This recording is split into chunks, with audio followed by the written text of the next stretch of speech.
Good morning, students. Welcome to the statistics class. This is Matthew sir teaching you statistics of first and second PUC Karnataka syllabus. Today I'm going to teach you, or I'm going to start a new concept in second PUC statistics, that is theoretical probability distributions. Theoretical probability distributions. According to the blueprint, students, this chapter consists of 26 marks. Okay, this chapter consists of 26 marks. So it's an important chapter to us, and it's quite important for us to learn the concepts of probability. The reason is because probability is an integral part of statistics, students.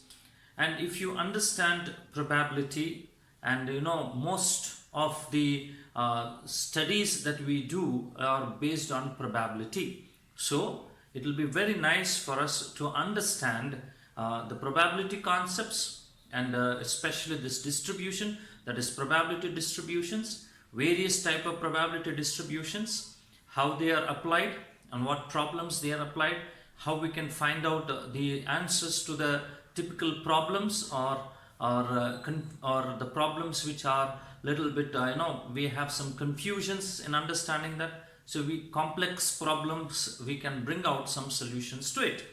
So this is an important concept to us, students. Probability is a very important concept. So this theoretical probability distribution, if we speak, this whole chapter is probability based chapter, students. It's all probability based. So the core of this topic is all about probability. So if you don't understand this probability properly, then I think this chapter will make you, will bring you a headache. Okay, if you don't understand probability, it will really give you a headache. So better understand the concept of probability, and then I think you will be understanding all the distributions and whatever we study. Okay. So what I will be doing right now is, I will be only just explaining to you what this concept is all about. So this video will be only about telling what this theoretical probability distributions is all about. Okay.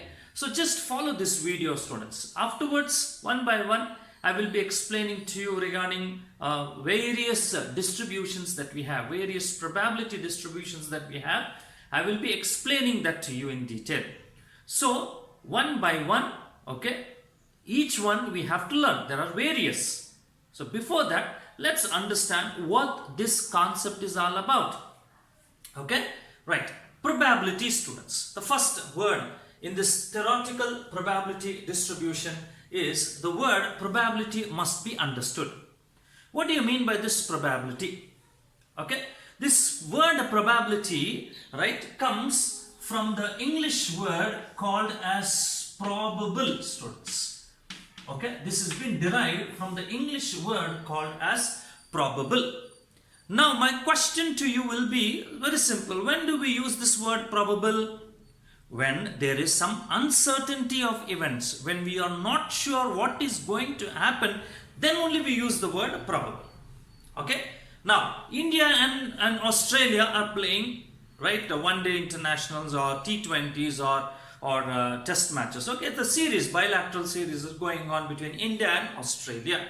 So on a particular day, they are supposed to play a T20 match. Okay, right. India and Australia, they are quite good. Okay, India and Australia, both the teams are quite good. Both have good bowling powers and batting powers, and everything is fine, quite fine. Right. Now it's very difficult for us to predict or tell which team wins. Is it right?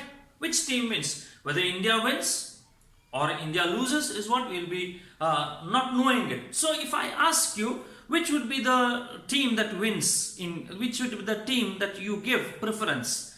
So you will definitely say India. Okay. Out of 10, how many points that you will give to India in winning the match? If I ask you, you will definitely say I'll be giving around 8 or 9. Right, 8 or 9 out of 10, you will say 8 or 9 out of 10. What this indicates, what this number indicates, Right? This number indicates, or this number tells us that out of 10 chances, 8 chances that you give of India winning the match. Out of 10 chances given, you are giving 8 of the chances that India will win the match. Is that right? So what you are doing here is, this is what you are speaking about, the chance of India winning the match. Okay? And you are giving it in numerical terms. It's not, you are not just telling India will win, but you are just giving it in a number. Using a numbers, you are just expressing that particular chance of winning. So this 8 by 10, we call this to be as a probability. Probability of what? Probability of India winning a match against Australia. Okay, 8 by 10. So this is a numerical measure, students. So probability, right, is a numerical measure which indicates the chance of occurrence. Probability is what? It is a numerical measure which indicates the chance of occurrence. Chance of occurrence in this particular event, what is that? It is a particular event of cricket. Right? It is what are you speaking about? You're speaking about the chance of occurrence of India winning the match. And the chance of occurrence of India winning the match, you are measuring it with number. And that number is called for us as probability. Okay? So the definition of probability is, it is a numerical measure which indicates the chance of occurrence. Right? So now the question comes, when is that this word probable will be used, or when this probability will be used? When there are many outcomes that can happen, when we don't know what will happen, at that time only the word probable will be used, at that time only the word probability will be used. Okay? When anything that you are doing and only one particular outcome is seen, only one particular outcome, and that is the outcome that you always see in that particular experiment that you do or the activity, then there is no chance that you have to use the word probable there. We will say it will happen, it is bound to happen, it will definitely happen. But whenever there are many outcomes possible, we don't know what can be the outcome at that point of time, we use the word probable. Probable it may happen. Probable this may come. Or probable this may happen. This is where we use. And when we use this with a number, and that is what is called probability. So India may win, India may lose, or it may end up in a tie. 3 results may be seen for that match. We don't know what will happen. But when we are giving for India winning the match by 8 out of 10, then 8 out of 10 is called as the probability of India winning the match. So 8 out of 10 is probability. You understand, students? This is how we do it, students. Okay? So now in any of these, in any of our lives activities, we will be coming across with 2 activities, 2 types of activities. One is called as a deterministic experiment or deterministic activity. Another one is called as a random experiment, student. Okay, we will be coming across with various experiments. In that we can categorize them into 2 experiments. Deterministic experiment and random experiment.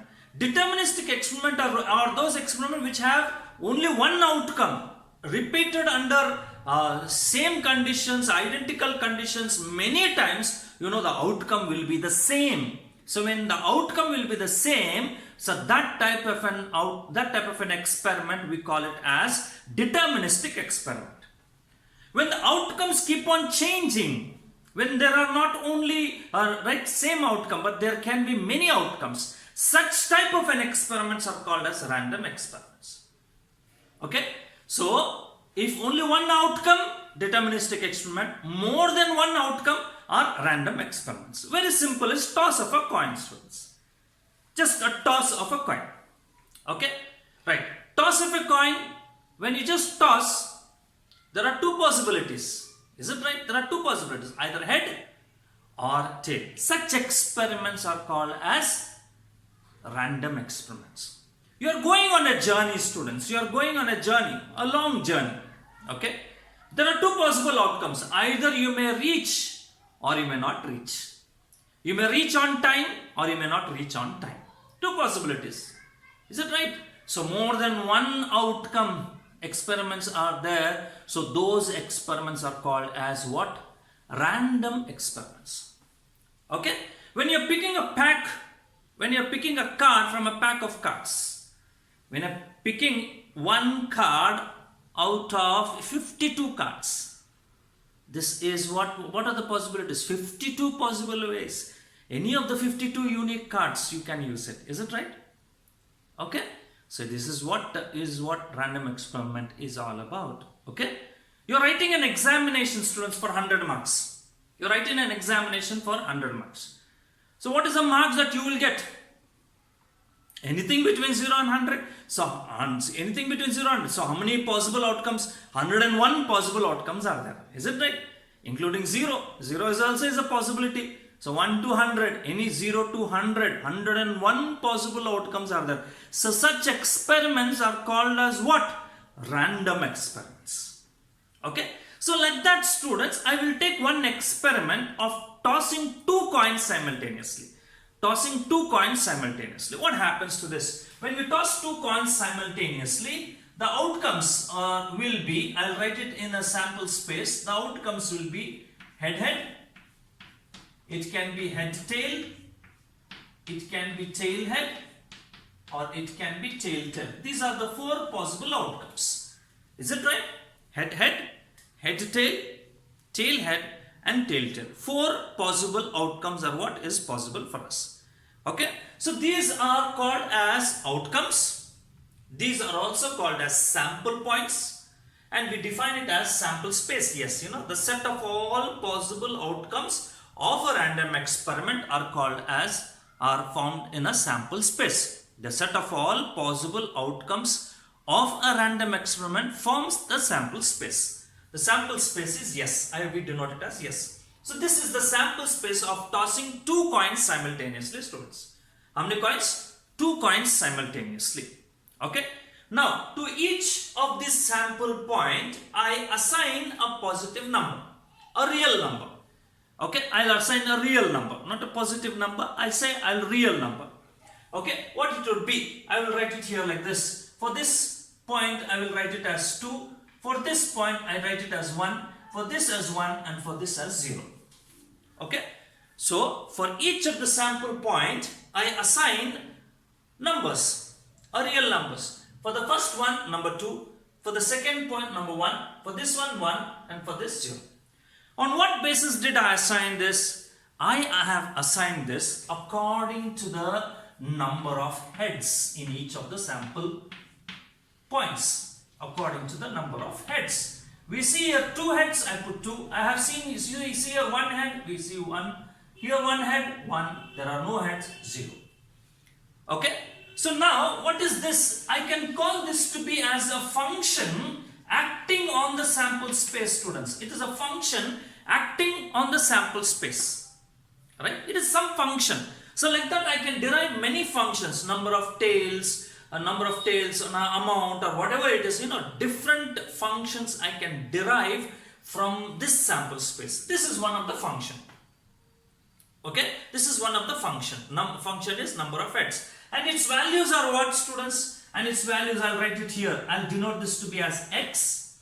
Okay, and the values we see there is 0, we see 1, and we see 2. So this x or this function, if I speak about, this function itself is called as random variable, students. What it is called as? It is called as random variable. So what is the definition of random variable? It is the function, okay, random variable is the function which assigns a real number to every sample point in the sample space. It is a function which assigns a real number to every sample point in the sample space. Right? This is what it is. And now we can define these random numbers, or we can define or it is in terms of x, y, z. Okay. So for me, x is number of heads. I have defined it as x. What are the values? Are 0, 1 and 2. And when I write it this accordingly, okay, say for example, I write it, their probabilities of those values, you can say. Okay, I'll write it like this. I will tell it like this. Okay, this X denotes no heads. This X denotes no heads. Out of these four outcomes, how many outcomes we see there are no heads at all? There is only one outcome. That is, this is one outcome. Right? In other words, if I see here, how many times 0 has occurred? 0 has occurred only once. So I'll just 1 out of 4. Next is 1. What does this 1 indicate? Number of heads is 1. Among these 4 outcomes, how many outcomes you see exactly one head? This is one outcome and this is another outcome. So there are 2 outcomes. In other words to say, how many times you see number 1? Number 1 is seen twice.